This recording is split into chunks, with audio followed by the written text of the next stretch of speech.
Hello, ladies and gentlemen. Today we have Mr. Anshul Agarwal, who is the chartered accountant, company secretary, and teacher by profession. He qualified both his professional degrees in the first attempt in year 2011 from Pune, Maharashtra. He has industry experience working as an assistant manager in stat audit at Deloitte, Pune.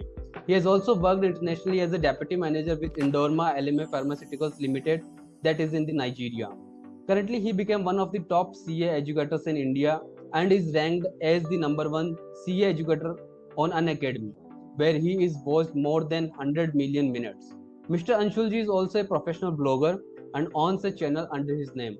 He was vice chairman of the Pune branch of Vikasa and has also written books for CA Intermediate Accounting and Cost Management Accounting. So let's welcome Mr. Anshul Agarwalji to our talk show, Professional Talks. Thank you so much, sir. Thank you so much. And it's really pleasure to be here, sir. Vikas sir, बहुत अच्छा लग रहा है आपसे मिलके। और मैंने देखा सर, आपके वीडियोस देखे पहले के, और जब आपने मुझे कहा तो सबसे पहले तो मैं आपसे सॉरी मांगना चाहूंगा कि ये इतना डिले हो गया, नहीं तो ये वीडियो बहुत जल्दी आ जाता था। Exactly sir. बट मैं एक्चुअली ये वीडियो मेरे लिए टीचर्स डे स्पेशल वीडियो था, but somehow we got late. ये कल वीडियो शायद आ सकता है।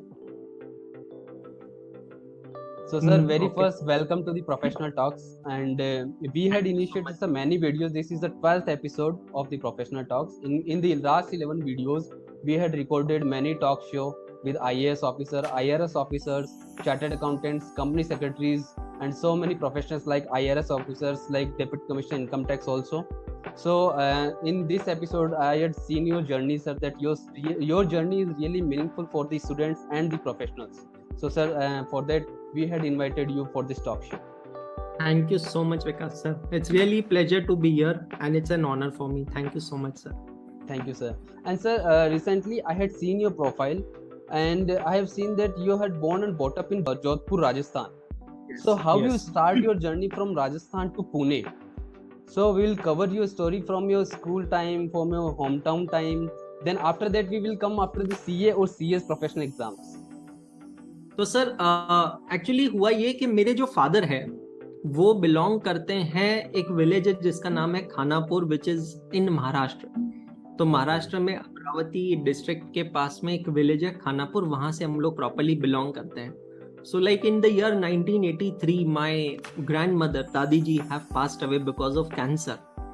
तो मेरे पापा जो बहुत कनेक्टेड थे दादी जी से उनका मन नहीं लगता था कुछ खास। तो वो जो एरिया है, वो जो बेल्ट है, it's very famous for orange. जैसे आपने सुना होगा ना, नागपुर के ऑरेंजेस है। तो एक्चुअली ऑरेंजेस नागपुर के फेमस नहीं है। नागपुर तो सिर्फ एक चैनल है, एक बेल्ट है जहां से ट्रांसपोर्टेशन होता है। एक्चुअली ऑरेंजेस जो होते हैं वो अमरावती और उसके आसपास के एरिया में होते हैं। तो हमारे भी फील्ड्स है, एग्रीकल्चर लैंड है जहाँ पे ऑरेंजेस होते थे।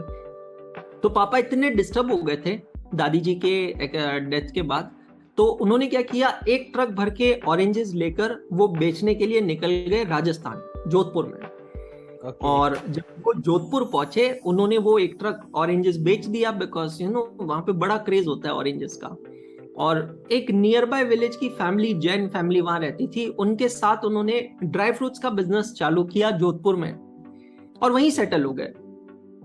तो मेरे पापा धीरे धीरे वहां पे he started doing business, he got into the business, और वो काफी फेमस बन गए वहां पे, काफी अच्छा होल्ड आ गया उनका बिजनेस में। And then he got married and I was born, my sister were born. So that's how it started. So like my maternals are from Jodhpur and my paternals are from Maharashtra. So that's how the case. Okay, fine. Then from Rajasthan how we shifted to Pune? Pune की journey आपकी कैसे start हुई sir? तो sir, हुआ ये कि मेरे पापा जो है उनके टोटल 9 भाई बहन हैं, इंक्लूडिंग माय फादर। पुराने जमाने में होता था सर, बिग फैमिली। तो पूरे जो बाकी के 8 ब्रदर सिस्टर्स है वो महाराष्ट्र में रहते हैं। तो they started telling my father कि तू अकेला राजस्थान में रहता है, तो तू भी यहाँ पे आजा, महाराष्ट्र शिफ्ट हो जा। तो सर ये बात है ईयर 2000 की, सितंबर 2000 की। हम लोग महाराष्ट्र वापस शिफ्ट हो गए थे, और महाराष्ट्र जब शिफ्ट हुए तो हमने एक ड्राई फ्रूट्स की शॉप ओपन की थी यहाँ पे अमरावती में, and we started doing business over here. और मैं जब उस समय आई थिंक कुछ 7th या 8th स्टैंडर्ड में था, हम लोग यहाँ शिफ्ट हुए थे। मेरी एक सिस्टर है मुझसे 1.5 years छोटी है, और अमरावती में हमारी स्कूलिंग हुई थी आगे की, like 8th 9th 10th। 11th 12th, so 8th 9th 10th I was a damn average student। Sir मैं ऑनेस्टली बता रहा हूँ, मैं इवन ज्योमेट्री में फेल होता था, मुझे बिल्कुल कुछ समझ में नहीं आता था, एंड मैथमेटिक्स की और मेरी बनती नहीं थी, कुल मिला के मतलब बिल्कुल ही नहीं बनती थी। 72% is what I got in 10th standard, but यहाँ पे एक बहुत अमेजिंग चीज है, मैं बताता हूँ सर। महाराष्ट्र स्टेट बोर्ड में जब मैंने एग्जाम दी थी 10th की 2004 में, तब साइंस का पेपर 150 मार्क्स का होता था। तो 75 मार्क्स का साइंस 1 और 75 मार्क्स का साइंस 2। तो मुझे 147 मिले थे आउट ऑफ 150, जबकि मेरा साइंस में इंटरेस्ट नहीं था, but still I chose commerce. तो मुझे सब लोगों ने कहा कि यार तू बहुत पागल है यार, कॉमर्स कौन लेता है? बिकॉज सर आपको पता है एक मेंटालिटी होती है लोगों की कि यार जिसके परसेंटेज अच्छे हैं like 70 plus, they should go for science and all. मैंने कहा नहीं यार, मेरे को, मैं ऑनेस्टली कॉमर्स से भाग रहा था सर, क्योंकि मुझे ऑनेस्टली बिल्कुल मैथमेटिक्स पसंद ही नहीं था। तो मैं ये देख रहा था कि कहाँ मैथ्स नहीं होता है, और महाराष्ट्र में कॉमर्स के अंदर एक सब्जेक्ट होता है, उसका नाम है secretarial practice, which is an option to mathematics। तो I was like, oh my, बच गया। तो this saved me। जैसे फॉर एग्जांपल सर मेरे साथ भी ऐसा हुआ था। 12th में आई वाज इन सीबीएसई केंद्रीय विद्यालय से मैं पास आउट केवी, एंड केवी में क्या था कि सर मैथ्स के साथ एक हिंदी ऑप्शनल था इन 11th। तो हम लोगों के 11th हमने मैथ्स ली थी सर, एंड देन 12th में हम अजमेर में सीबीएसई का ऑफिस था, वहां जाके हम हिंदी लेके आए दोबारा for securing good percentage in the 12th। तो आप कहां से? Basically I am from Sikar district of Rajasthan। Have you ever heard about Sikar? Yes, yes। Sir हमारी कुल देवी जी वो जो है जीन माता एंड ऑल, तो जब हम वहां पे जाते हैं तो ये सब दे कम इन बिटवीन। तो झुंझुनू चले जाते हैं, सालासर बालाजी है ना, Khatu Shyam ji and all that, तो वो सब आता है। So that's how it started। तो फिर मैंने 11 12 सर कॉमर्स सेलेक्ट किया, एंड अमरावती की जो सबसे फाइनेस्ट जूनियर कॉलेज होता है या स्कूल कहूंगा मैं, उसका नाम था मनीबाई गुजराती हाई स्कूल। सो वहां पे मैं सेलेक्ट हुआ 11 12 के लिए। वो मेरी लाइफ का ना बहुत बड़ा टर्निंग पॉइंट था। I mean, मैंने एक्चुअली एक दिन बैठ के सोचा कि मैं इतना डम क्यों हूँ, या मैं इतना एवरेज स्टूडेंट क्यों हूँ, कोई केमिकल लोचा तो नहीं है दिमाग में। और फिर जाके पता चला कि सर मैं जो सब्जेक्ट्स पढ़ रहा हूँ ना, मुझे एक्चुअली पता ही नहीं मैं क्यों पढ़ रहा हूँ, वेदर इट इज ज्योमेट्री और whether it whatever it is. 11th standard में सर जो सब्जेक्ट्स मिले, वो सब्जेक्ट्स क्यों मैं पढ़ रहा हूँ, I started discovering that reason right from day 1। और फिर सर वहां पे मेरा इंटरेस्ट डेवलप होने लगा। आई मीन आप देखिए कितने वंडरफुल सब्जेक्ट्स होते हैं सर। एक सब्जेक्ट है सीबीएसई में, नाम है उसका बीएसटी, बिजनेस स्टडीज, और महाराष्ट्र में उसका नाम है organisation of commerce and management. I mean this is such a wonderful subject. आपको पता चलता है बिजनेस के बारे में, trade, commerce, import export, so many things you get to know. Accounting अपने आप में बहुत ही वंडरफुल सब्जेक्ट है। तो सर 11th स्टैंडर्ड मेरे लिए लाइफ चेंजिंग था, टर्निंग पॉइंट था। मेरे जैसा बच्चा जो कि एक एवरेज स्टूडेंट था, 72% मुझे मिले। मैं 11th स्टैंडर्ड में I used to be in the top 5 ranks of my class. Wow, वो एक अचीवमेंट थी। और फिर 12th स्टैंडर्ड में it change further, so I stood all Maharashtra merit rank in 12th standard in the year 2006। That's great, that's really great, काफी inspirational है ये। And sir after passing 12th class आप सीए एंड सीएस किस तरह से join किया? For example आपको कैसे पता चला कि सीए और सीएस कोई कोर्स है, मैं इसमें परस्यू कर सकता हूँ? लाइक सीए सेलेक्ट कर दिया तो वाई सीएस, दोनों कोर्स आपने साथ में कैसे किए? सीएस मेरी लाइफ में ना काफी लेट आया। तो अगर मैं सीए का बताऊं तो सीए मेरे लाइफ में ऐसे आया कि सर 2003 साल अगर आपको याद होगा तो रिलायंस इंडिया मोबाइल एक प्रोडक्ट लॉन्च हुआ था, कर लो दुनिया मुट्ठी में, वो उसका स्लोगन था। धीरू भाई अंबानी जी जिंदा थे, उन्होंने लॉन्च किया था वो प्रोडक्ट। और अनिल अंबानी जी ना उस समय बहुत फ्रीक्वेंटली मीडिया से इंटरैक्ट करते थे, तो उस समय तो दोनों भाई एक साथ ही थे। और अनिल अंबानी जी जब बात करते थे ना सर, आज भी आप अगर YouTube पे जाके 2003 की उनकी स्पीच सुनेंगे ना, बहुत ही वंडरफुल बोलते थे वो। He was a very good speaker. तो मैं बहुत छोटा था, मैं उनको देखता था, मैं घर में सबको पूछता था कि यार ये बनने के लिए क्या करना है, मतलब मुझे ये नॉलेज चाहिए, मुझे इस तरीके से बात करना है, इसके लिए क्या करना है। तो घर वालों ने कहा कि कॉमर्स लेना पड़ेगा, क्योंकि वहां से आपको बिजनेस के बारे में पता चलेगा। और फिर किसी ने एकदम रैंडमली कहा कि कॉमर्स में सीए करना पड़ता है। मैंने कहा व्हाट इज सीए? तो चार्टर्ड अकाउंटेंसी। सर हमारी फैमिली में दूर दूर तक कोई सीए नहीं है, इंजीनियर्स भरे पड़े हैं बहुत सारे फैमिली में। तो आई जब मैं सर 11th में अच्छा कर रहा था तो मेरे ट्यूशन के टीचर्स ने भी मुझ में इंटरेस्ट लेना चालू कर दिया, फिर उन्होंने कहा Anshul you should do CA. So CA वहां पे इंट्रोड्यूस हुआ। मैं बहुत क्रिएटिव टाइप का बंदा हूँ सर, मैं आपको बता दूं, और जितने भी आपके ऑडियंस है उनको, मैंने अपनी लाइफ में सब कुछ किया है। I was doing modelling and I also acted in an Ekta Kapoor serial, but unfortunately on air नहीं हो सका, कुछ लीगल इश्यूज में फंस गया। उसके बाद सर मेरा सिलेक्शन हुआ था Frankfinn institute of air hostess training में, तो मैं वहां पे भी गया था, उस डायरेक्शन में गया था एज अ फ्लाइट स्टीवर्ड। तो मैंने मेरी लाइफ में बहुत सारी चीजें एक्सप्लोर की है, but CA was always at the AP centre, क्योंकि मेरे को कहीं ना कहीं सर इनडायरेक्टली पता चल गया था कि मेरे पापा चाहते थे कि मैं सीए बनूं। और उन्होंने मुझे नहीं बताया, तो मुझे पता चल गया कि यार वो चाहते थे मैं सीए बनूं। मैंने कहा चलो कर रहे हैं, पढ़ाई कर रहे हैं। तो sir I started, and CPT एक कोर्स होता था पहले, तो वो मैंने दिया था February 2007 में।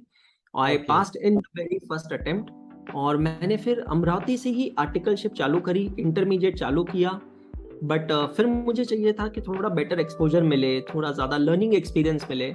सो I shifted Pune sir in December 2007, और वो मेरी लाइफ का मेजर टर्निंग पॉइंट था। मतलब तब तक तो मैं लाइफ में कभी सर पुणे गया ही नहीं था, बट 2007 दिसंबर में मैं पहली बार पुणे गया, और वहां मैंने आर्टिकलशिप ज्वाइन की, कंटिन्यू की, 3.5 साल थी सर। वहां मैंने जिनके आर्टिकलशिप ज्वाइन की थी ना, वो सीए और सीएस दोनों थे। ओके, अब then you got hint from that sir for the CS। हाँ सर, वो भी आप इमेजिन नहीं करोगे, इट्स हार्ड टू बिलीव। मुझे 2 महीने हो गए आर्टिकलशिप करके, उसके बाद पता चला कि ये सीए तो है और सीएस भी है। मेरे साथ ये था सर, मुझे कंपनी लॉ बहुत ज्यादा पसंद है, पहले भी था और आज भी है। And I was always thinking कि यार मेरी वो भूख जो है ना कंपनी लॉ पढ़ने की, वो सीए में मिट नहीं रही है, तो मैं अब क्या पढ़ूं कि मुझे कंपनी लॉ के बारे में और जानकारी मिले। तो मैं एक दिन ऐसे ही अपने ऑफिस में पूछ रहा था, फिर मुझे बोला अरे पेड़ के नीचे खड़ा होके बोलता है छांव कहाँ मिलेगी। मैंने कहा क्यों? अरे यार अपने जो बॉस है वो सीए भी है और सीएस भी है। मैंने कहा क्या बात कर रहे हो? मैंने कहा 2 महीने हो गए मुझे आर्टिकलशिप करके और मुझे पता नहीं चला। Then I went to him and sir ये बात है जनवरी 2009 की। He recommended me and I asked sir is it possible? So he said yes Anshul definitely कर सकते हो, और सर वहां से सीएस की जर्नी स्टार्ट हुई। Okay, that's really great sir. उसमें भी 3 स्टेजेस होते हैं, लाइक फाउंडेशन दिया होगा आपने, एग्जीक्यूटिव, शायद आपका एग्जीक्यूटिव डायरेक्ट लगा होगा sir, there is not any foundation. वो ऑप्शन था मेरे पास, पर मैंने फाउंडेशन से किया था। ओके, सर मुझे बेस क्लियर करना चाह रहे थे। मुझे सर पढ़ना था, कंपनी लॉ पढ़ना था, तो मैं कोई भी स्टेज जो है ना उसको एस्केप नहीं करना चाहता था। तो इसके अंदर तो सर फाउंडेशन में भी अच्छा खासा कंपनी लॉ होता है। Yes sir.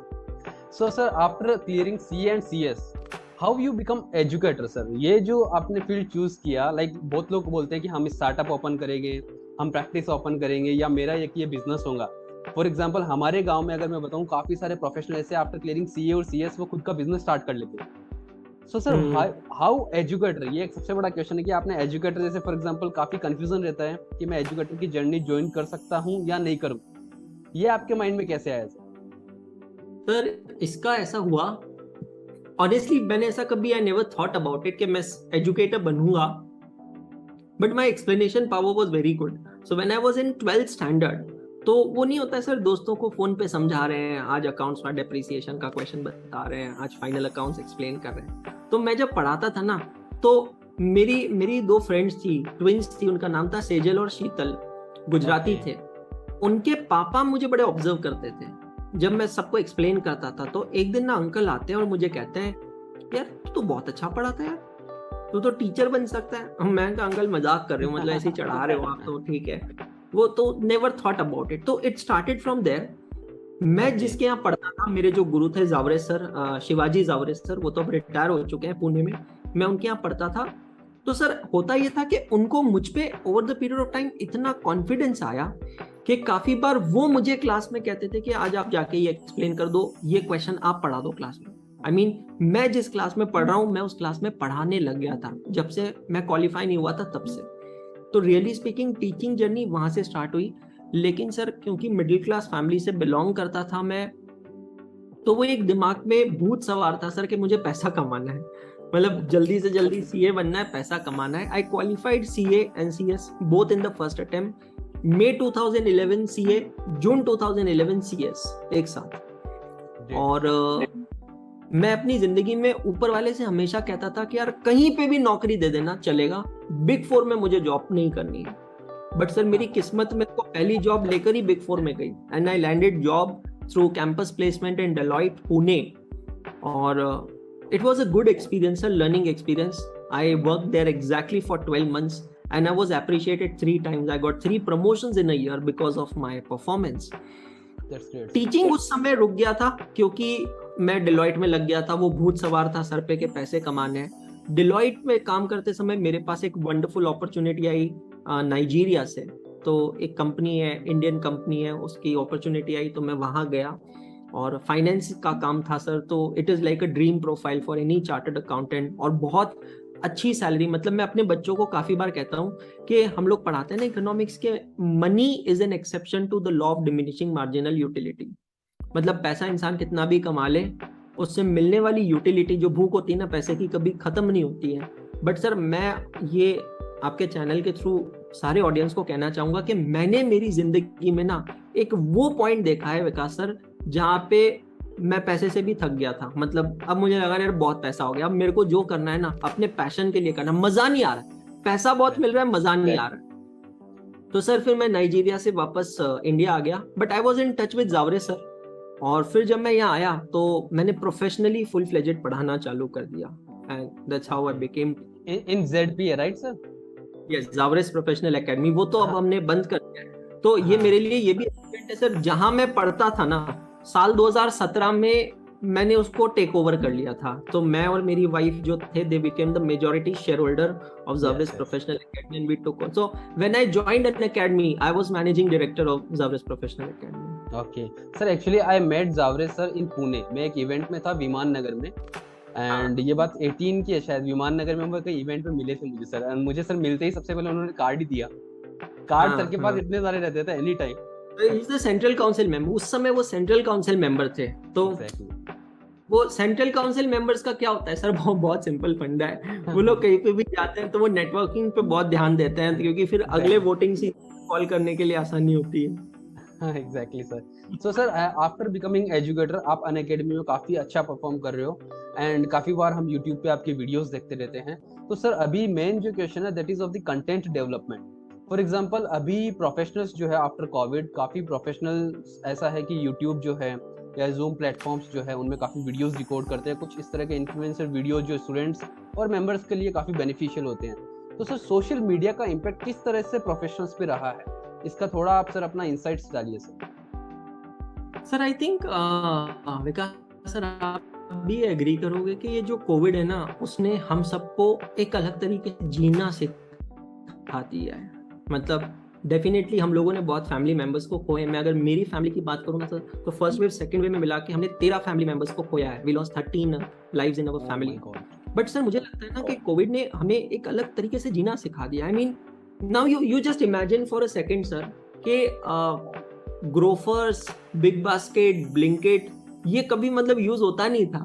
मतलब एक ट्रेडिशनल तरीका था. आज वो चीज Urban Company is the best. Urban Company, I remember haircuts करने के लिए अर्बन कंपनी हो रही है. सर मैं मारवाड़ी फैमिली से बिलोंग करता हूँ. हमारे यहाँ घर में रूल है कि घर में कैंची नहीं चलनी चाहिए, बाल घर में नहीं कटने चाहिए. वो एक अपशगुन माना जाता है. कहते हैं ना कि घर में बाल तभी कटते हैं जब किसी की डेथ होती है. राइट सर सारे जो पुराने रीति रिवाज है ना, ये मतलब मम्मियों को जीना सिखा दिया मुझे लगता है कोविड ने. अगर मैं बात सोशल मीडिया की, सर आज इस देश का हर इंसान ना वीडियो कॉल करता है, गूगल मीट यूज करता है, जूम यूज करता है. आज हम लोग ओटीटी पे इतनी ज्यादा मतलब एडिक्टिव हो गए हैं. हम थिएटर्स नहीं जा रहे हैं सर, बट हम बहुत सारी चीजें कर रहे हैं. तो मुझे लगता है सोशल मीडिया ने ना सर बहुत बड़ा रोल प्ले किया है ये स्पेशली कोविड पीरियड में, टू स्प्रेड अवेयरनेस, लोगों को बांधे रखने में, लोगों को इन्फॉर्म्ड रखने में. बहुत सर मतलब कम्युनिटीज बन गई है. मैं ये कहूंगा हर जगह कम्युनिटीज बन गई है.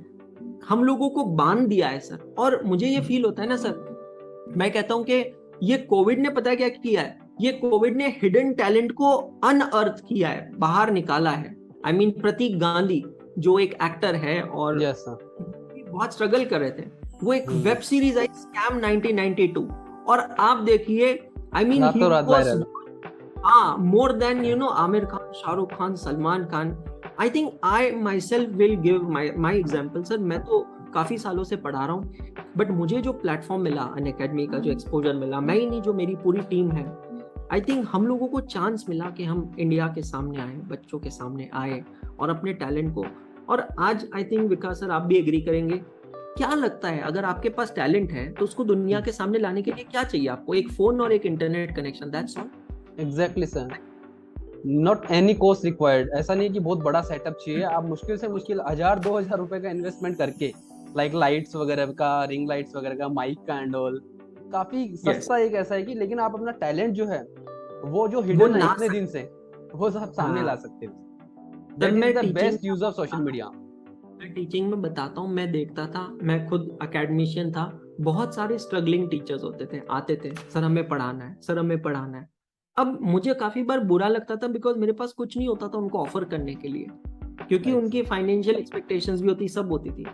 आज मुझे लगता है कि किसी को किसी प्लेटफॉर्म की जरूरत नहीं है, अगर एक फोन और एक इंटरनेट कनेक्शन आपके पास है। मेरा अभी अनअकैडमी 1 का इवेंट हुआ sir, I met Gaurav Taneja, flying beast. Gaurav Taneja का ऑरा आज किसी बॉलीवुड स्टार से कम नहीं है। Exactly, I met like Tanmay Bhat. You met Ranveer Allahbadia also sir. Yes sir, Ranveer से मिला मैं, स्ले पॉइंट से मिला, तन्मय भट्ट के साथ तो मैंने शो किया था, मतलब वहां पे स्टेज पे परफॉर्म किया यस था। Yes yes, I have seen that बहुत इवेंट सर, या I have seen that thank you event. Sir. तो मैं बता रहा हूँ sir, I I met all the CA influencers. मेरी वाइफ इन्फ्लुएंसर है, she is a chartered accountant and company secretary, she is influencer. उसके बाद मैं नेहा दत्ता से मिला, उसके बाद मैं अजवर खान से मिला, रुचा साडा से मिला, दीपिका राठी से मिला। आई एम टेलिंग यू, मैं इन सब लोगों को मिलके एक ही चीज बोली, यार मुझे आज बड़ा प्राउड फील हो रहा है कि यार हम chartered accountants, sir CA CS ये सब एक ही है, बट हम लोगों को कभी प्लेटफॉर्म नहीं मिला अपना टैलेंट शोकेस करने का। सर नेहा दत्ता को आपने वहां भी निकिता दत्ता बोला था by mistake, I have observed that. यहाँ भी आपसे निकिता दत्ता मिला, व्हाई निकिता? सर एक्चुअली मैंने ये नेहा ने मेरे को पूछा भी था, तो एक्चुअली ये है कि Nikita Datta is an actress, तो I I admire her a lot, तो वो बाय स्लिप ऑफ टंग हो गया। आई फाइन होप फाइन, तो इसका कटआउट जो है मैं सेपरेटली नेहा को शेयर कर देता हूँ। Neha, I that hope is you that is that is the final justification from Anshul sir. And sir ये जो अंशुल सर आर्मी है, मैंने काफी बार हैशटैग्स में देखा है, व्हाट इज आर्मी, मतलब यहाँ पे आर्मी क्यों यूज किया गया? सर ये पता नहीं, ये सब बच्चों का प्यार है, मतलब काफी नाम उन लोगों ने दिए मुझे, जैसे TAAS आप देखोगे काफी बार यूज होता है, सो वो उन्होंने नाम दिया the Anshul Agarwal sir, Anshul sir army, you know sir. I think this is the way how they express their love, that's all. Okay. So, sir, there is a conclusive question here, and that is also important for us. What is the edtech future in India? मतलब edtech companies, for example, बहुत सारी, जैसे बायजूस है, Unacademy है, इस तरह के e-learning platforms खूब सारे हैं आफ्टर कोविड। तो इनका फ्यूचर क्या है सर? जैसे फॉर एग्जांपल पहले फिजिकल क्लासेस होती थी, हम लोग वहाँ, जैसे फॉर एग्जांपल जेके शाह है, हम फिजिकल कोचिंग्स लेते थे अंधेरी में या फिर कहीं भी। तो एडटेक जो इंस्टीट्यूट्स हैं, लाइक आपने बताया अनअकैडमी भी है, बायजूस भी है, उसके अलावा काफी और है, शाहरुख खान की भी एक कंपनी आई थिंक। तो इस तरह की ई लर्निंग प्लेटफॉर्म्स का फ्यूचर क्या है सर? सर मैं आपको एक चीज बताऊं सर, 2020 के पहले और बाद में हम सबकी जिंदगी में बहुत सारे परिवर्तन आए, बहुत सारे। कुछ जो परिवर्तन है ना सर, परमानेंट हो गए हमारी लाइफ में, बिल्कुल परमानेंट हो गए। मतलब आज भी लोगों को वर्क फ्रॉम होम करना पसंद है, मतलब बहुत सारे लोग रेकमेंड नहीं करते कि हम ऑफिस जाएं। और बैंगलोर में तो अभी इतनी बारिश, आपने न्यूज में देखा होगा, लिटरली सारे ऑफिसेज बंद है, स्कूल्स कॉलेजेस सब बंद है, एवरीवन आर स्विमिंग, लिटरली ये हालत है अभी बैंगलोर में। सर जब एजुकेशन पूरा ठप हो गया था ना, मुझे अभी भी याद है 14 मार्च 2020, जब पुणे म्युनिसिपल कॉर्पोरेशन के लोग आ गए थे सुबह मेरी क्लास बंद करवाने। मेरी बैच चल रही थी सीए इंटरमीडिएट अकाउंट्स की, सुबह 7 बजे की बैच चल रही थी, 8 बजे महानगर पालिका के लोग आ गए कि बंद कर दो। सर उस पॉइंट पे आप सोचो बच्चों के ऊपर क्या गुजरी थी, उनका पूरा एजुकेशन ठप हो गया था सर, कंप्लीट लर्निंग ठप हो गई थी। एडटेक जो है ना सर, चाहे कोई भी नाम आप लो, एडटेक एक आशा की किरण, एक रे ऑफ होप बन के आया था उन सब बच्चों के लिए।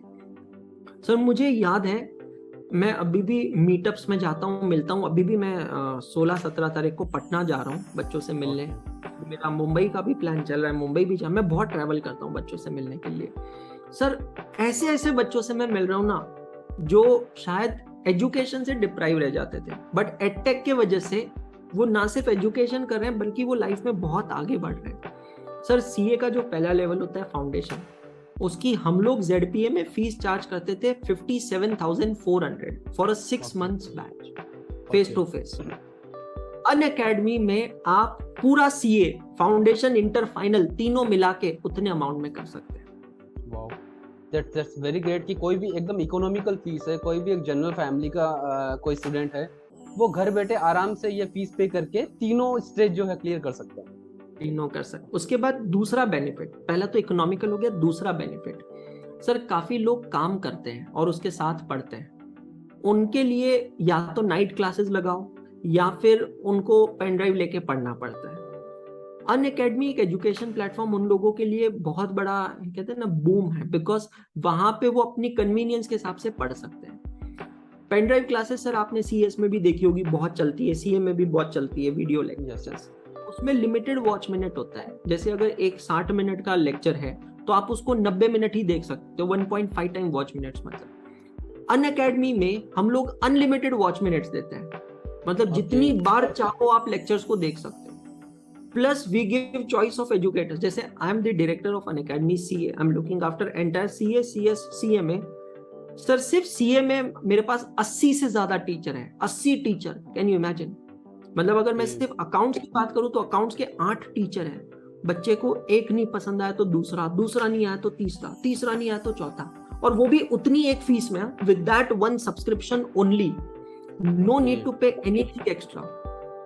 और क्वालिटी ऑफ एजुकेशन आपके सामने है। सर अभी जून 22 का CA फाउंडेशन का एग्जाम हुआ, I am proud to share this fact, I have got highest result in India.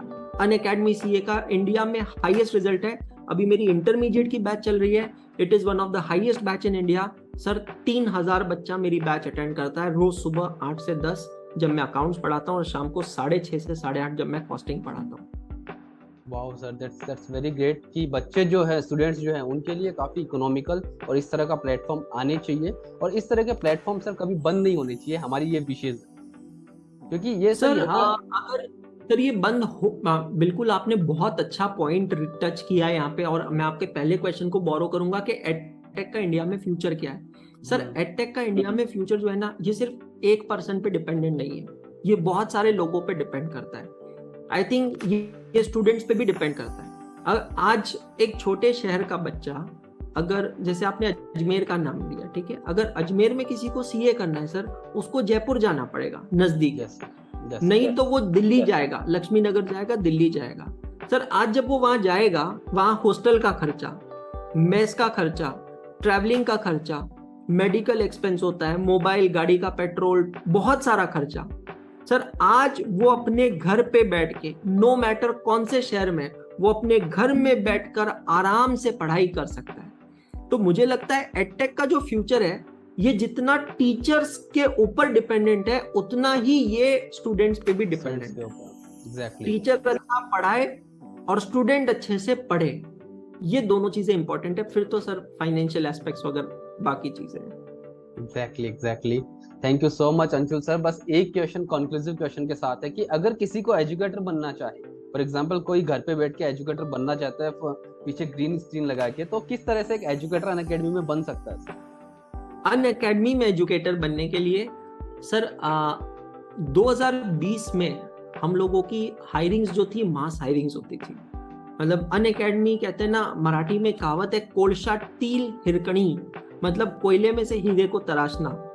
तो अनअकैडमी में हम लोग बहुत मास हायरिंग करते थे। मुझे पता है सर, मैं खुद रोज की 3-3, 4-4 ऑनबोर्डिंग करता था। अभी ये हालत है सर कि अभी हमने ऑनबोर्डिंग को पूरी तरह रोका हुआ है, ऑलमोस्ट स्टॉप्ड है। बट फिर भी अगर कोई अनअकैडमी में एजुकेटर बनना चाहता है तो उसके मल्टीपल रूट्स होते हैं। पहला रूट होता है कि आप अनअकैडमी का एजुकेटर ऐप डाउनलोड कर सकते हैं और वहां पे डेमो वीडियो बना के अपलोड कर सकते हैं। दूसरा सर, मुझे एक चीज पता है, अगर आपके परफॉर्मेंस से गूंज होगी ना, तो उसकी आवाज और उसकी कहते हैं ना, उसकी दहलाने वाली बात हर जगह तक पहुंचेगी। तो अगर आपको लगता है कि आपके कंटेंट में दम है, क्वालिटी है आपके अंदर, डिलीवरी है आपके पास, तो आपको अनअकैडमी को अप्रोच करने की जरूरत नहीं है। आप YouTube पे जाओ, मेहनत करो, बिलीव मी, अगर आपकी क्वालिटी में दम है तो अनअकैडमी खुद आपको अप्रोच करेगा। That's very great। और ये जो आपने काफी इंस्पिरेशनल लाइन बोली।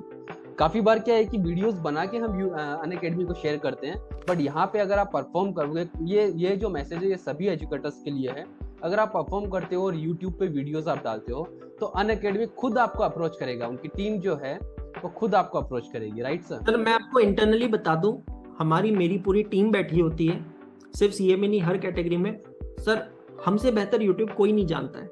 हम लोग बहुत बहुत छानते हैं यूट्यूब को, और सच बता रहा हूं, हमारी तरफ से कोशिश होती है सही टैलेंट को हम अपॉर्चुनिटी दे, मौका दे। आप लोग ये क्यों सोच रहे हो कि मैं अनअकैडमी को जाके अप्लाई करूं? अगर आपके कंटेंट में दम है, अगर आपके पास स्टूडेंट्स की फॉलोअरशिप है, व्यूअरशिप है, सब कुछ है, तो मार्केट इज ओपन, अखाड़ा आपके सामने है, दंगल हो जाए, आइए परफॉर्म कीजिए, let's let everyone see. Sure sir. ये हमारे जो जितने भी व्यूअर्स हैं, जैसे फॉर एग्जांपल काफ़ी सीए और सीएस मेरे वीडियोस देखते हैं, एंड उनके लिए काफ़ी इंस्पिरेशनल ये मैसेज है। And apart from this sir, Anshul sir आप आए, and I think your story is really meaningful for the members and young students. और स्टूडेंट्स आपको देखते हैं, काफ़ी बार क्लास टू क्लास डिस्कशन होता है, लेकिन आपकी पर्सनल जो जर्नी है आपके बारे में है, किस तरह से फॉर एग्जाम्पल आप यहाँ तक पहुँचे, ये जर्नी, ये जो वीडियो है, ये जो टॉक शो है, ये उन स्टूडेंट्स तक पहुँचे और आपकी जर्नी जरूर देखें। Thank you so much sir, thank you so much for inviting me, it was really pleasure coming over here। और मैं तो सर काफ़ी बार अपने स्टूडेंट्स को भी कहता हूँ कि मुझसे जो बन पड़ेगा बेस्ट से बेस्ट मैं आपके लिए करने की पूरी कोशिश करूंगा। बस अपने टैलेंट को ना अपने अंदर मत रखो, उसको निकालो, एक्सप्रेस करो। Exactly। Thank you so much sir for coming to the talk show, and definitely we'll catch you later if we'll come in Bangalore also। Thank you so much sir, thank you so much। Yeah, thank you।